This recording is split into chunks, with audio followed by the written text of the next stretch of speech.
Hi, I'm Izzy and this week's theme is overcoming fears. I'm going to talk about stepping outside of your comfort zone. It is important that you feel safe and everything, but it is also important that from time to time you step outside of your comfort zone. This could be trying something new, taking up an opportunity you wouldn't usually do, or just, having a go at things you wouldn't usually do. Something where I'm stepping outside of my comfort zone is I'm doing the Duke of Edinburgh Award. Now, Duke of Edinburgh Award is something you usually do in your mid-teens where it's like a qualification. So if you are getting a job and everyone else has got the same GCSEs as you, but you do Duke of Edinburgh on top, that will make them all want to go for you.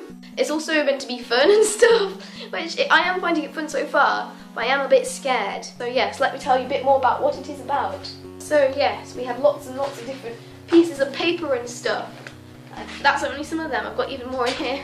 You've got the volunteering section where you have to volunteer for at least 1 hour a week. You've got physical where you have to take up a physical sport and keep fit or improve your skills at sports.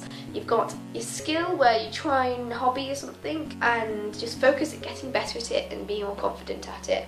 And you also, this is the big scary one for me, an expedition is where you have to plan, train for and then complete an adventurous self-sufficient journey as part of a team. You're going to have to take several day trips of walking for like several hours at a time, whilst map reading and being alone, having to carry everything, and I'm quite weak. I have to go out for a couple of days and walk for like 6 hours and then camp. You have to carry everything as well. You can't break anything. Also got to cook our own food. I don't want to die from food poisoning. So yeah, there's loads of ways you could die doing that. We're also doing a first aid course, and if you would have asked me like a year ago, Isabel, are you interested in first aid? No, I don't like anything to do with other people's bodies and stuff. But now I've got to learn how to save lives and stuff. And although I would want to save a life, I'd feel a bit scared because like if they died, it would be my fault then. So for skill, I'm doing the school radio, which I did already as part of my media student leader thing, where every week I co-host a show thing before school at break time, so I've got to wake up early and stuff. You play songs, you talk, you present news, weather, the segments. I talk about memes as well, which is great. I've got a meme segment, pretty snazzy if you ask me. For volunteering, I'm helping out at my old primary school, at the ICT club and the newspaper club. Yeah, it's pretty awkward. It's funny because people call me Miss and I'm like, oh yay! Also, for physical, this is the exciting one, I'm doing ice skating. The thing is, I had those physical sections like, oh god. I looked at a list, like these are the list of options you have. Archery, athletics, biathlon, triathlon, pentathlon, boxing, cross-country, running, cycling, fencing, golf, horse riding, modern pentathlon, running, wrestling, static trapeze, canoeing, diving, free diving, surfing, sailing, tennis, badminton, cheerleading, fitness, gymnastics, weightlifting, yoga, climbing. And then I was just looking through all of these and I was like, ice skating. That sounds good. Not only does it sound good, but A, I'm not completely terrible at it from what I've done so far in comparison to my peers. Like I'm, just about average, sort of like really terrible compared to everyone else. And not only that, but Yuri and ice. I could pass my DV and become Yuri at the same time. A few weeks later, here I am doing ice skating lessons. We have 25 minutes of teaching and coaching and stuff, and then we've got time afterwards, which we usually spend for like half an hour to an hour skating freely around. I'm working towards my level 1, which I should be getting next week, and then after that, I don't know, I'm getting level 2, and yes, I'm doing like 2 courses. First one's level 1 and the second one's hopefully to level 2, I don't know. And then your assessor has to write about how well you do, and you also have to get evidence and put that on the website thing, because you have like a login on EDV. Also, we're making like a presentation thing once we've finished the expedition and passed and everything. I want to try and make a video for it. As nerve-wracking as videos are, showing to people, it's not like your nerves are gonna ruin it. If you're saying a speech, if you get nervous while you're doing it, then it might go a bit badly. But if you made a film, and you're showing it to people, and you just put your head in your hands and you're just like, don't want to see people watch it, you don't want to watch it yourself again. You doing that does not make the video any worse. So, that's why making videos for things are good. So hopefully for my presentation I'll be able to make a video. If not, that's going to be bad. We've also got this training booklet because every week we have to go to these lessons of like map reading, first aid, risk assessment. I'm quite good at assessing risks because I'm quite a catastrophic thinker. Oh look!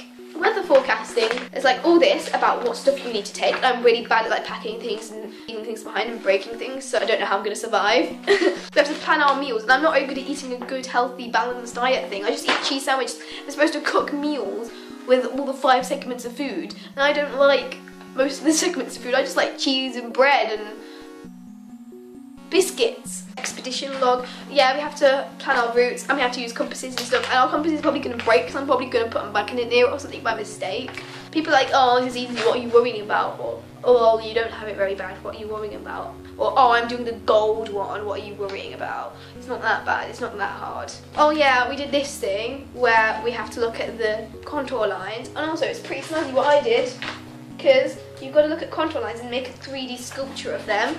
And ta-da! This took me like 4 hours. I'm quite proud of this. It's like a mountain. And they've got to read maps and grid references and stuff, and I never know which way the grid references will be, like along or top. Because if you go along, then those lines that are going along show the scale goes at the top and the scale that goes down and goes along the side. So I'm like, which way's along? If it's like, is it the lines along or the scales along? I just get confused. And this is like all my weaknesses as a person and in my skills put together. First aid. You have to go for like a day of first aid at some point. And yeah, I'm not good. I'm probably going to be the one who falls over and dies, so sorry friends, you're going to have to learn this pretty well. If we fail the expedition, we have to do it again, and we'll be like strictly assessed. If we go into a pub toilet, we'll be failed. You have to understand how the countryside works and read the 20 conditions of DOV. Let's go find the 20 conditions of DOV. I have to learn this. They're going to test me, like a random person's going to walk up to me and ask me that, like it's probably someone disguised as well, like a dog or something's probably going to come up and ask me, and then they're going to report back to the assessors, and then I'm going to fail because I don't think dogs speak, I can't speak dog. Your expedition must be your own physical effort. Also, I have a tendency to faint, like I don't go unconscious, my vision goes and I fall over, so I'm going to have to like fall onto some rocks or something and then smack my head open. I'm going to die. Your expedition must be supervised by an adult who is able to accept the responsibility for the safety of you and your team. Oh, it's like you can see if my head splits open. Your overnight accommodation should be camping. I've never properly camped before. Sounds stupid and sounds like, oh, she's never camped before, she can't survive.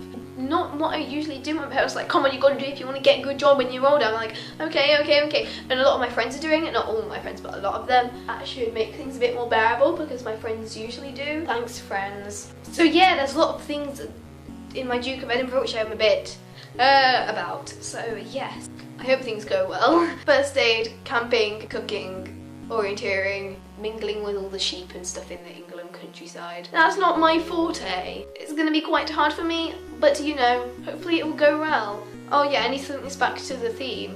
You too can step outside your comfort zone and overcome your fears if you put your mind to it and your parents force you to. Also, a special announcement. Amalie will now be doing separate videos to me. She just wanted to do ones with me to begin with. So I think she'll be doing Thursdays and I will continue to do Mondays. We're doing videos separately. Of course, we will appear in each other's videos quite frequently, but we will be working on separate things. So that just means more videos for you guys.